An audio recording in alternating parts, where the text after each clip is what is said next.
As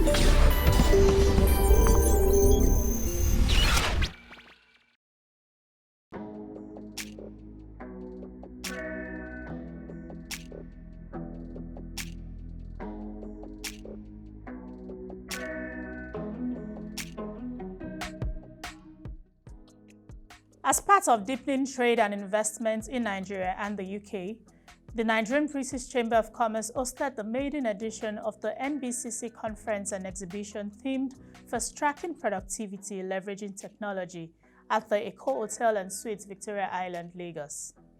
The two-day conference had in attendance industry experts, business leaders, exhibitors, and international attendees who participated in the conference and exhibition exercise while taking time to network. Giving the opening remarks at the day one of the event, Mrs. Bisi Adeyemi, President and Chairman of Council NBCC, highlighted the opportunities that the conference will avail the exhibitors and foreign investors. This conference, our maiden edition, is a biannual event that affords businesses the opportunity to exhibit their brands as well as showcase goods and services to potential investors. Our objective, as always, is to promote brand visibility, foster new partnerships, develop foreign market opportunities which align with our cardinal objectives. Even though this is our maiden edition, we're excited at the level of interest we have attracted. The theme of this year's conference underscores the imperative of technology in driving productivity and is reflective of the current realities propelled by COVID-19. Part of the speakers at the event were the MD CEO of the Bank of Industry, Mr. Olukayode Pito, who was represented by Mr. Simon Araronu, the CEO of Standard Chartered Bank, Mr. Lamin Manjak, who was also represented by Mr. Deyinka Shorungbe, Head Digital Banking, Standard Chartered Bank, and Chief Leonard Stanley, aka Founder and Chairman, Zynox Group. Our mission is to transform Nigeria's industrial sector by providing financial and business support services to enterprises. And we do this by providing financial assistance for large, medium, and small businesses and to diversify them and modernize them.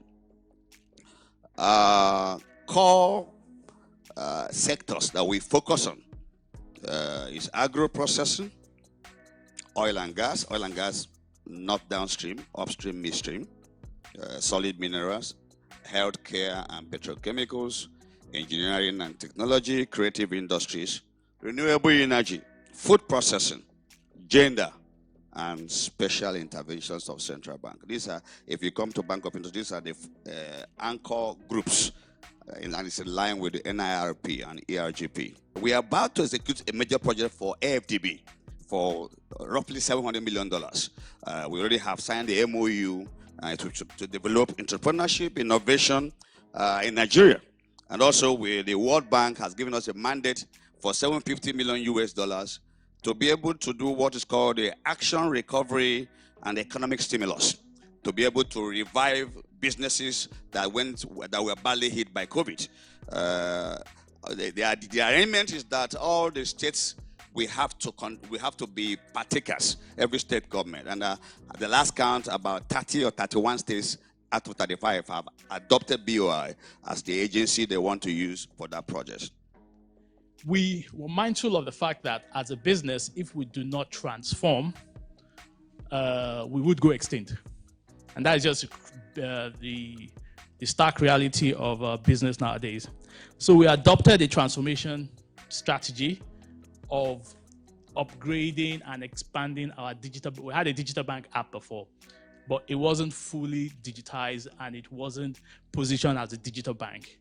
So we implemented a strategy to launch a digital bank with our mobile app. And this was done in December 2019. Yeah, in December 2019.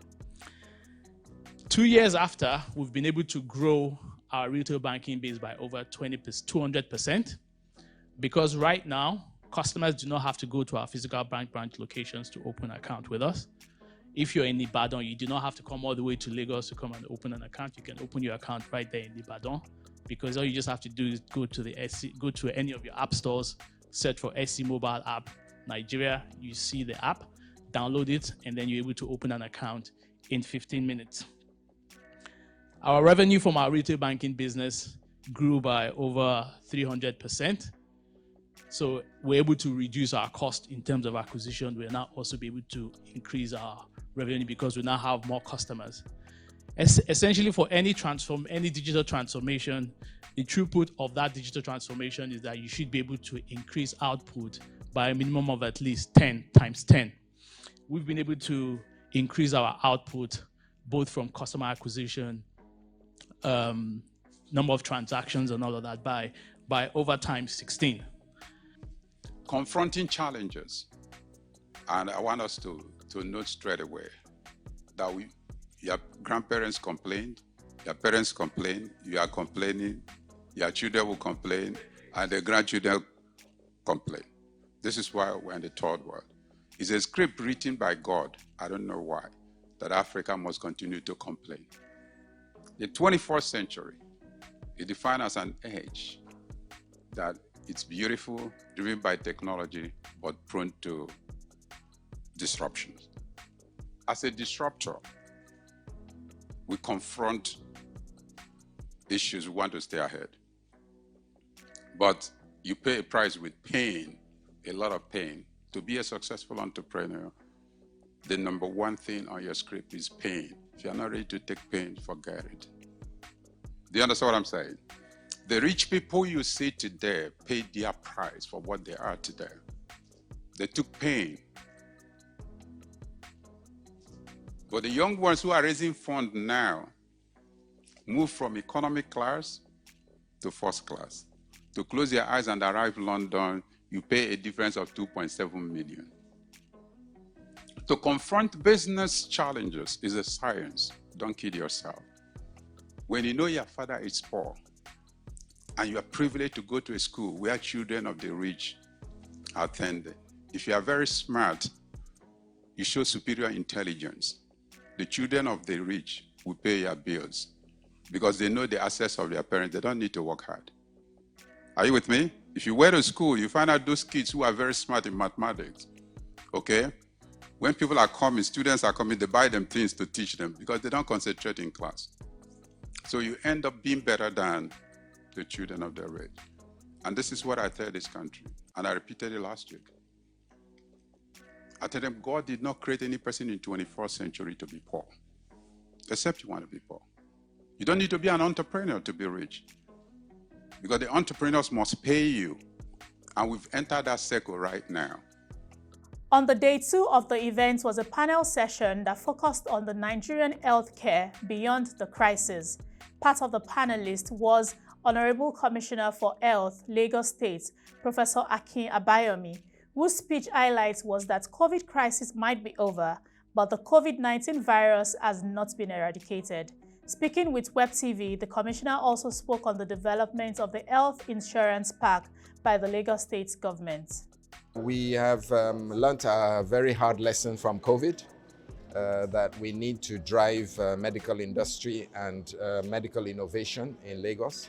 So we have what's called the Lagos State Industrial and Innovation Zone, Medical Industrial and Innovation Zone called LASMIZO, and Mr. Governor has reviewed the plan, and it's basically to pitch Lagos in a position where it can participate in the bioeconomy, especially around the medical space. So for example, manufacturing of drugs, consumables, PPE, the early R&D that's required for vaccine development, understanding the disease pathologies in our environment so that we can develop testing kits in Nigeria and even some local therapeutics.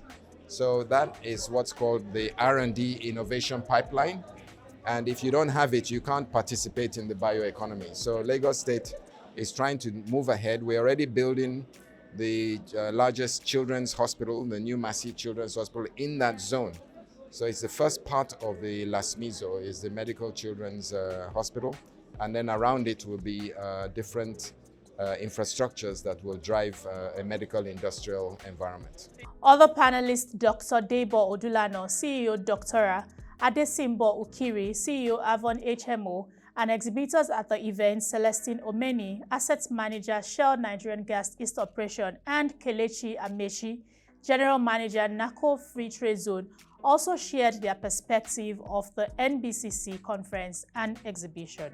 It's actually extremely encouraging the level of attention they have given to healthcare services at this year's conference. You know, we just finished a panel where we had on the panel the Honorable Commissioner for Health in Lagos State. We also had Dr. Adetifa, who is the Director General of Nigerian Center for Disease Control. We had Dr. Yemi Johnson, we had Dr. Debo Odulano of Doctora. You know, when you gather such experts to discuss what is in store for Nigeria post-COVID in the healthcare sector, you can be sure to expect a very enriching discussion, and that's exactly what we had. There's a lot of strides that have been made. I mean, COVID is a tragic occurrence by any standards, but there are silver linings that we can point to. You know, there's a lot more investment that has flown into the healthcare sector. Technology has been seen and it has been optimized as an enabler for all the services that we deliver. And we believe that, you know, everything we need to put in place, more or less, has been put in place to ensure there can be a safe return back to normalcy. You know, we are about improving productivity, getting the economy growing and booming again. And honestly, this is a step in the right direction, and I'm very proud of what the Chamber has achieved today. Healthcare is something that is very important to discuss, and I'm glad that we're now starting to see a lot more discussions around how we're going to improve healthcare services for the general population. We also just need to generally start to think about these things more from a social point of view as well as the commercial point of view. There's the potential when we look at healthcare to look at it from a charity point of view. But it's a business at the end of the day, and with every business, we would have operational issues. We would need collaboration to overcome obstacles, and we would also need to keep conversations going, like as has been done today, especially around the use of technology, which we know can be a double-edged sword. Technology as a double-edged sword in a commercial perspective means that as we are gaining increased value from technology, we're also spending a lot more money to maintain that value and to achieve the value. So if we're going to make much progress in the sector, these discussions are very important, and beyond the discussions, we need to take things, actionable insights out of these discussions to go and actually make things happen. The Nigeria-British Chamber of Commerce exhibition offers a kind of platform for us to, showcase what we do and the impact we'll be, having in the society in terms of, helping in the economic growth. Yeah, because we are gas distribution company.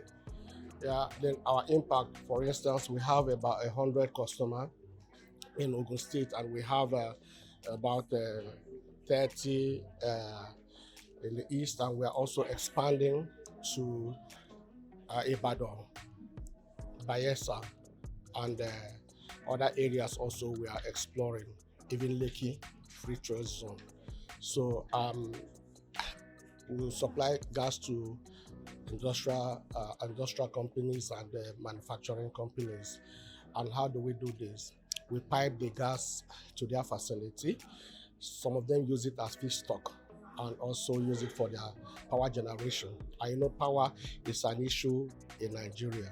So this platform offers us opportunity to showcase this and see how we are impacting on the economic growth of the country. Yeah, because many don't even know what SNG is, how Shell is impacting on the society and the economy. So a platform like this offers us that opportunity. In this particular year, this particular event has been a very great one. Despite the fact that on the first day, the expectation was that a lot of people would have come. But on the second day, this last day, the exhibition, you saw what really has happened. People has exhibited what they are doing, businesses, ecosystem has been created, and businesses has been broken. As for me, coming from the logistics point of view, we have been able to meet a lot of businesses, and we have also struck businesses. So now that we are going back, it is for us to see how we can take it up from where we left it up, and see how we can be able to get better results in this particular quarter, and take it to the next quarter. President and Chairman of Council, NBCC, Mrs. Bisi Adeyemi, and the Vice President and Chairman, Trade and Investment Committee, Mr. Akin Oshitoki, shared their views and takeaways from the conference. You know, at the beginning, I was a bit concerned because it's a maiden edition. One was a bit concerned as to how people will react to it, how they will take it. But honestly, I've been totally overwhelmed by the interest shown. It shows that there's a capacity for people to want to showcase their products and services. People want to build their brand, and they want to indeed take advantage of the networking opportunities which this has provided. So I'm encouraged. You know, it was supposed to be biannual. We'll go back to the drawing board and actually determine whether we want to have it annually, you know, because I think there's capacity to do much more. A 2-day conference and exhibition, the very first one for Nigerian British Chamber of Commerce, and indeed I think that we've had a wonderful time. The choice of speakers, as you know, on day one we had presentations from the Bank of Industry. We wanted the Bank of Industry to tell us what they have done, what they are doing, and what they will do to continue to fast-track productivity. It was an excellent presentation. Members benefited, and I think that we are on to partnering more with the Bank of Industry. In the second session, you also found out that Standard Chartered Bank told us what they are doing in digital banking to create opportunities. That was also an excellent presentation. We all agree that banks have done a very pivotal role in driving the economy, particularly during COVID, and without a doubt, they have a greater role to play, increasing productivity as we go into the period after the pandemic. Technology has played a part, it will continue to play a part, and we as NBCC will continue to partner with the banks in ensuring that our members get the support that they require. The afternoon session was very practical. We had Chief Leo Stan Eke, the founder and chairman of the Xenox Group. I have no doubt in my mind that he shared his experiences with us, how he grew the business and how he managed the challenges in growing a business. So he spoke to us about confronting business challenges and staying ahead. Without a doubt, the entrepreneurs in the hall learned from his experience and were able to ask questions on what I'll call typical business challenges that they are facing. And of course, it was a great time with him. We had another presentation in the afternoon from First Bank. And indeed, First Bank shared with us the role that technology can make in business development. How do you leverage technology in business development? That was also a brilliant presentation, and it was very well received. So, in a nutshell, you will find out that we've had a wonderful time. The NBCC Maiden Trade and Investment Conference and Exhibition is a step in the right direction to fast-tracking productivity and deepening trade and investments between Nigeria and the UK. We believe that this will facilitate new partnerships, fostering foreign market opportunities and encouraging private-public partnerships in the country.